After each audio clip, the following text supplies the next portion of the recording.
জুলাই আগস্টের যে অভ্যুত্থানের ফসল বর্তমান অন্তর্বর্তীকালীন সরকার, এই সরকারের বেশ কয়েকজন উপদেষ্টা রয়েছেন যারা অতীতে শেখ হাসিনার সরকারের সাথে সেই টিমে জার্সি পরে খেলে এসেছেন। তারা এই 15 বছরে ফেসবুকে একটা স্ট্যাটাসও দেন নাই। কত সেমিনারে অংশগ্রহণ করেছেন এখানে বুদ্ধিজীবীরা, খোলাখুলি ভাবে এই সরকারকে বলেন নাই যে আমাদের স্বাধীনতা সার্বভৌমত্ব হুমকির সম্মুখে, আমরা পূর্ণ গণতন্ত্র চাই। একটি পরিবার দেশকে লুণ্ঠন করে গিয়েছে, দেশের বিভিন্ন অঞ্চলে থেকে সাধারণ মানুষের সম্পদ লুট করে, ব্যাংকগুলো লুট করে বিদেশে তারা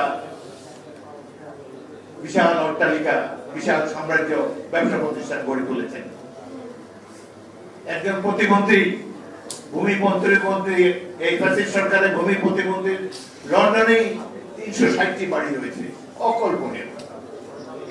এক প্রতিমন্ত্রী যদি 300 বাড়ি, 60টা বাড়ি থাকে লন্ডনে, তারপরে আমেরিকাতে আছে, দুবাইতে আছে।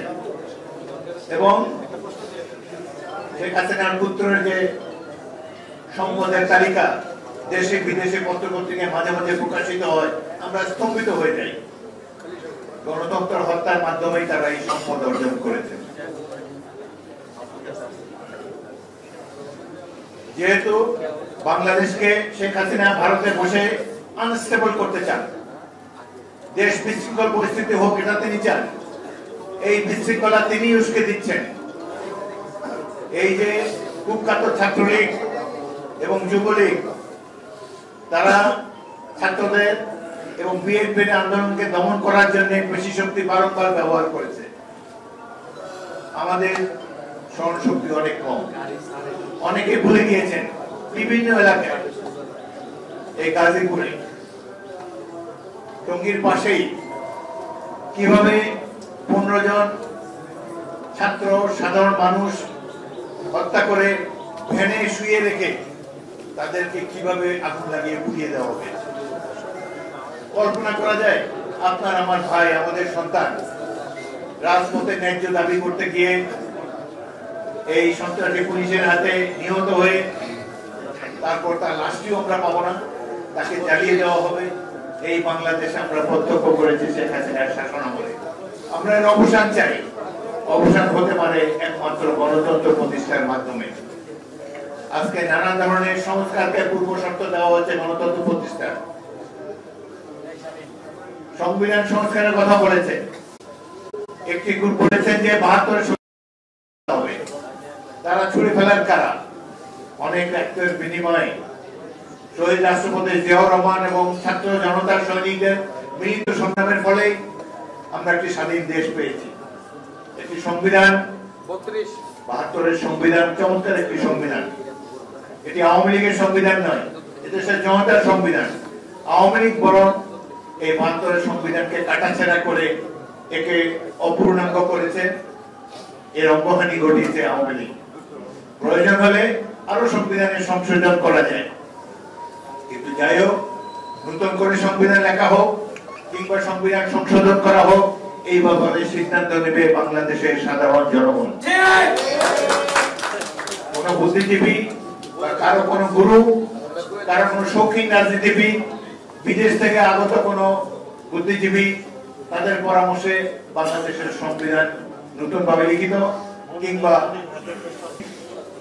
আমরা এই সংস্কার আগে জমা দেওয়া সংস্কার প্রস্তাব এবং গতকালকে সংস্কার প্রস্তাবগুলো নিয়ে বিএনপির সর্বোচ্চ পর্যায়ে নীতি নির্ধারক মহল তারা বসবেন এবং বসে এই সম্পর্কে দলীয় মনোভাব জানাবেন। এবং বর্তমান সরকার প্রধানও জানিয়েছেন যে 8 তারিখের পর থেকে রাজনৈতিক দল সমূহের সাথে বর্তমান সরকারের প্রতিনিধি বসবেন এবং কোন কোন বিষয়ে সংস্কার করা যায় সে ব্যাপারে আলোচনা করবেন। আমরা আলোচনার প্রস্তাবকে স্বাগতম জানাই এবং এই সংস্কারের কি আছে, কতটুকু তার বাস্তবায়ন, তারা সংস্কার প্রস্তাব দিয়েছেন স্বল্পমেয়াদী, মধ্যমেয়াদী এবং দীর্ঘমেয়াদী। আমরা প্রত্যেকটি প্রস্তাব বিবেচনা করব এবং এই ব্যাপারে আমাদের দলের পক্ষ থেকে আমাদের যে 12 দলীয় জোট এবং অন্যান্য রাজনৈতিক দল যারা জুলাই আগস্টের এই গণ অভ্যুত্থানে অংশ নিয়েছে তাদের সাথে আলাপ আলোচনার মাধ্যমে আমরা সরকারের কাছে একটি ঐক্যমতের ভিত্তিতে আমরা আমাদের প্রস্তাব সমূহ জানাবো। তবে দুষ্ট লোকেরা বলে এই সংস্কার প্রস্তাবের মাধ্যমে নাকি আরো সময় ক্ষেপণ করা হবে। আমরা আশা করি প্রফেসর ইউনূস তিনি একজন জ্ঞানী ব্যক্তি, সারা বিশ্বে সুপরিচিত ব্যক্তি। আমরা তার প্রতি আমাদের অবিচল আস্থা প্রকাশ করেছি। বিএনপি সর্বতভাবে তাকে আগামী দিনেও আমরা সহায়তা প্রদান করব বলে অঙ্গীকার করেছি। আশা করি তিনি আমাদের বিশ্বাস ঘটনা ঘটেছে সেটি এখনো চলমান, সেটি এখনো শেষ হয়নি। এটি কারা করেছে এই তথ্য আমাদের কাছে নেই, এতে সরকারের কি ভূমিকা ছিল সেই তথ্য আমাদের কাছে নেই। সুতরাং আমরা অল্প কিছু সময় অপেক্ষা করব। আজকে দিনের মধ্যেই আশা করি সবকিছু পরিষ্কার হবে, কারা এই ঘটনা ঘটিয়েছে, কারা এর জন্য দায়ী। তখন সকল পূর্ণাঙ্গ তথ্য পেলে আমরা এই সম্পর্কে বিএনপির পক্ষ থেকে মনোভাব মিডিয়ার সামনে, জনগণের সামনে প্রকাশিত করব। অপূর্ণ তথ্য নিয়ে মন্তব্য করা সঠিক নয়, সেই জন্য আজকে কোনো মন্তব্য করতে চাই না এই মুহূর্তে। তবে আমরা আশা করি যে এগুলা গণতন্ত্রকে ধ্বংস করার জন্য হয়তো আগামী দিনে গণতন্ত্রের পথে বাধা হয়ে দাঁড়াতে পারে, এই জন্য কেউ কেউ হয়তো বিশৃঙ্খলা সৃষ্টি করার চেষ্টা করতে পারে।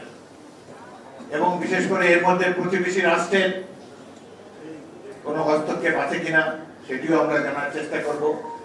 বিডিআরের যে হত্যাকাণ্ড ঘটেছে, মর্মান্তিক হত্যাকাণ্ড, এই সম্পর্কে এই সরকার দ্রুত ব্যবস্থা নেবেন বলে আমরা আশা করেছিলাম। এটি সকল তথ্য প্রবাহ সবকিছুই প্রকাশিত। এদের বিচার চলছিল, এখনো চলছে, অনেকে কারাগারে আছে, কেউ কেউ মৃত্যুবরণ করেছে এবং এর ভিকটিমদের পরিবার সমূহ আজও তারা বিচার পায়নি। তারা ক্রমান্বয়ে প্রতিদিনই বিচারের বাণী নীরবে নিবৃত্তি কেঁদেই চলেছে। গতকালকের যে ঘটনা এখনো চলমান, এটির প্রতি আমরা দৃষ্টি রেখেছি এবং আশা করব যে এখন অতি দ্রুত এই দেশে গণতান্ত্রিক ব্যবস্থা প্রবর্তন করা হবে। কারণ গণতন্ত্র না থাকার ফলে নানা ধরনের ঘটনা ঘটে। এই দেশ, এই মানুষ গণতন্ত্রের জন্য বাংলাদেশের জনগণ অনেক আত্মত্যাগ করেছে। বিশেষ করে আমাদের দল বিএনপি গত 15টি বছর কত মানুষ জীবন দিয়েছে, কত মানুষের জীবন কারা অন্তরালে নিভে গিয়েছে। আমাদের যুবকেরা প্রৌঢ়ত্বে বার্ধক্যে উপনীত হয়েছে ত্যাগের মাধ্যমে, কিন্তু প্রত্যাশিত গণতন্ত্রের তো এখনো দেখা পাওয়া যায় না। গণতন্ত্র প্রতিষ্ঠার পথে বাধা হয়ে কারা দাঁড়ায়। একটি মহল বলার চেষ্টা করে এখন নির্বাচন দিলেই তো বিএনপি নির্বাচনে বিজয়ী হবে, সুতরাং এই নির্বাচনকে যত ডিলে করা যায়, যত দীর্ঘায়িত করা যায়। বিএনপি যে জনপ্রিয়তা অর্জন করেছে এটা তো বিএনপির অপরাধ হতে পারে না। বিএনপিকে ক্ষমতার থেকে দূরে রাখার জন্য কেন নির্বাচনকে দীর্ঘায়িত করা হবে, এটি আমরা বুঝতে অক্ষম। যাই হোক, আজকে দেশে ক্রম পরিবর্তনশীল এই রাজনীতির এক প্রান্তিকে দাঁড়িয়ে আমরা আশা করব বিশেষ করে বর্তমান সরকার, বিশেষ করে তার সরকার প্রধান প্রফেসর মোহাম্মদ ইউনূসের প্রতি অনুরোধ জানাবো, বাংলাদেশের একজন দেশপ্রেমিক নাগরিক হিসাবে, জনগণের আস্থার প্রতীক হিসাবে আপনি দ্রুত গণতন্ত্রকে ফিরিয়ে আনার জন্য উদ্যোগ নেন। নির্বাচনই হলো গণতন্ত্রের একটি প্রধান অনুষঙ্গ। এই নির্বাচনকে ঠুনকো অজুহাতের কারণে আর দূরে ঠেলে দেবেন না এবং কোন বিশেষ গোষ্ঠীর প্রতি আপনার যেন অনুরাগ না থাকে সে বিষয়ে আপনিও অ্যালার্ট থাকবেন। আপনি একটি শপথ গ্রহণ করেছেন বঙ্গভবনে, আমরা অনেকেই সেই শপথ গ্রহণ অনুষ্ঠানে উপস্থিত ছিলাম। অনুরাগ বা বিরাগের বশবর্তী না হয়ে সকলের প্রতি সমান আচরণ করবেন। আপনি এই বিষয়ে শপথ নিয়েছেন, এই শপথ আপনি পালন করেছেন, এটা আমরা দেখতে চাই। আপনাদের সবাইকে অসংখ্য ধন্যবাদ। গণতন্ত্রের জয় হোক। বিএনপি জিন্দাবাদ।